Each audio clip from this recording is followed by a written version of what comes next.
आत्मा का अनुभव करने के लिए आपको आत्मज्ञान प्राप्त करने की आवश्यकता है। जब किसी ज्ञानी पुरुष द्वारा आपको यह ज्ञान दिया जाता है तब आत्मा का अनुभव शुरू हो जाता है। इसके बाद आप एक शुद्ध आत्मा हो। यह जागृत अवस्था आपको सहज और स्वाभाविक रहेगी। लेकिन कुछ लोगों का मानना है कि वो ग्रंथों के ज्ञान से आत्मा को जान सकते हैं और मोक्ष पा सकते हैं। लेकिन वास्तविक सच्चाई ये है कि शास्त्र ज्ञान आपको आत्मा का वास्तविक अनुभव नहीं दे सकता। यह केवल आपको समझ दे सकता है। कुछ चीजें आपको याद रखने के लिए बहुत कोशिश करनी पड़ती है। जो शरीर के मामले में आप कुछ भी भौतिक के रूप में देख रहे हैं उस श्रेणी में आते हैं, पर आपको आत्मा को याद रखने की आवश्यकता नहीं है। जब आपको शुद्ध आत्मा ये मूल अवस्था का अनुभव होता है तब आपको इसे याद रखने के लिए कोई पुरुषार्थ करने की आवश्यकता नहीं रहती। आध्यात्मिक मार्ग यानी शांति का मार्ग। इस मार्ग पर चलने के लिए अपनी चेतना से जुड़ना पहली शर्त होती है। कई बार आप अपनी बाहरी गतिविधियों में इतने व्यस्त रहते हैं कि आप समझ ही नहीं पाते कि आपकी चेतना कुछ और चाहती है।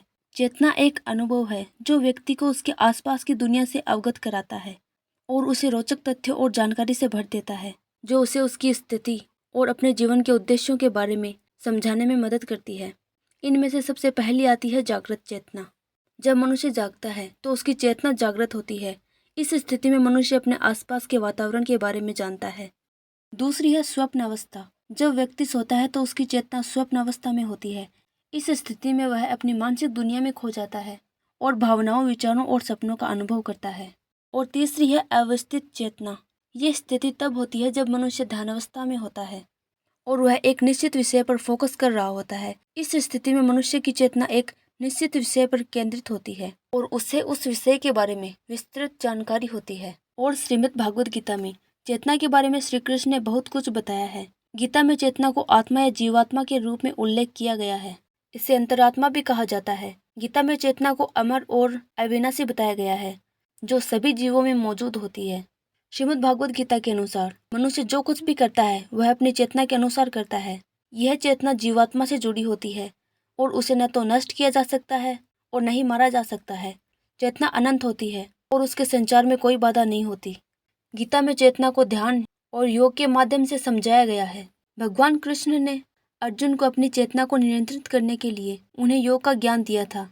भगवान ने चेतना के विषय में बताया कि उसे हमेशा नियंत्रित रखना चाहिए और उसे विषयों से हटाकर स्वयं के मूल स्वरूप को पहचानना चाहिए। अब बात आती है चेतना को शुद्ध कैसे करें। चेतना को शुद्ध करना अर्थात अपने मन की शुद्धि करना है, जो कि बहुत ही महत्वपूर्ण होता है, क्योंकि शुद्ध मन एक सकारात्मक, स्वस्थ और खुशहाल जीवन का मार्ग दर्शाता है। चेतना का अर्थ मनुष्य की जागृति से है, अर्थात मन की वो अवस्था जब उसे अपने या संसार के होने का एहसास हो। उसे चैतन्य व्यक्ति कहकर संबोधित किया जाता है। दूसरे शब्दों में आप चेतना को मन भी कह सकते हैं। चेतना की उच्चतम अवस्था को आत्मचेतना कहा जाता है। इंसान के जीवन में चेतना एक बच्चे की तरह होती है और यह चेतना बड़ी से बड़ी और अनंत होना चाहती है, पर जब वह चेतना छोटी रहती है, संबंधों में फंस जाती है, तो वह मुक्ति के लिए छटपटाती है। इससे मन को बड़ा दुख होता है। इसलिए इस बेचैन मन को शांति तक पहुंचाने के लिए चेतना के स्तर को ऊंचा उठाना होता है। और एक समय बाद जब उस मन में लालच, ईर्ष्या, द्वेष इत्यादि खत्म हो जाते हैं, यानी इंसान का मन निर्मल हो जाता है, तो मन आत्मा में विलीन हो जाता है। मतलब कि अब उसकी चेतना या मन शरीर की इच्छाओं पर नहीं बल्कि आत्मा की मर्जी से चलता है। आपके मन यानी चेतना का जीवन पर गहरा प्रभाव पड़ता है। मन खुश है, संसार उसे भा रहा है, तो जाहिर है आप भी खुश प्रतीत होंगे। लेकिन इसके विपरीत अगर मन निराश या हताश है तो उसे किसी चीज की कमी खलती है। रोजाना तो आप भी एक दुखी चेहरा लेकर इस दुनिया में घूमते दिखाई देते हैं। इसलिए ज्ञानी जन संतों ने कहा है, मन अर्थात इस चेतना को शुद्ध निर्मल करते चलो, ताकि आपके अंदर बैठा लालच, ईर्ष्या दूर हो सके। क्योंकि चेतना जितनी शुद्ध होगी, जीवन में आनंद उतना ही बढ़ता है।